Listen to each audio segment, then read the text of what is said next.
हाँ साहब, અમે અમદાવાદથી આવ્યા છીએ। અહીંયા इक्यूप्रेशर सेंटर में माँ की दुआ इक्यूप्रेशर सेंटर में और नेट ऊपर हमें देखी ने અહીંયા આવ્યા છે સાહેબ। પણ અમને एक हफ्ता के लिए आया था, પછી हमारे दवा इलाज इसको चालू किया साहब।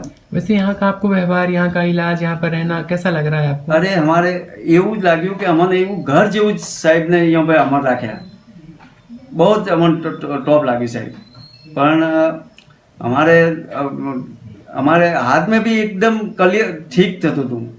પછી અમારે ઘેર છે સાહેબ આ હાર્ટની એક થોડી તકલીફ છે, તો હાર્ટ માટે અહીંયા દવા બી નથી ને અમદાવાદ સિવાય ન્યુરોસર્જનને એક બતાવું હતું કે સાહેબ અમે તેઓ બતાવી ને પાછા અમે એક અઠવાડિયા પછી અમે પાછા આવશું। न्यूरोसर्जन और कार्डियोलॉजिस्ट दोनों से आपको वहाँ पर जाकर के मिलना है? मिलना था साहब, वो ने दवा भी થઈ રહી હતી એટલે મેં કે સાહેબ અમે 10 દિવસ ઠહેર્યા પણ અમને એકદમ ક્લિયર લાગ્યું।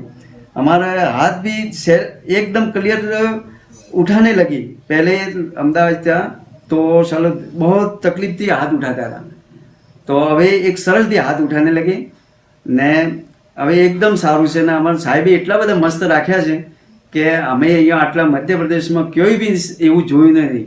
આ માં કી દુઆ એટલું સેન્ટર અચ્છું છે કે કોઈ બી આવે તો એને એકદમ કમ્પ્લીટ થશે। આ કોટાથી પણ આવ્યા હતા સાહેબ, તો પણ કોટાવાળા એકદમ સાચી કાકીને લખવો હતો તો લખવાનો એના હાથ પગ બંને કામ કરવા લાગ્યા અમારે देखते અમે।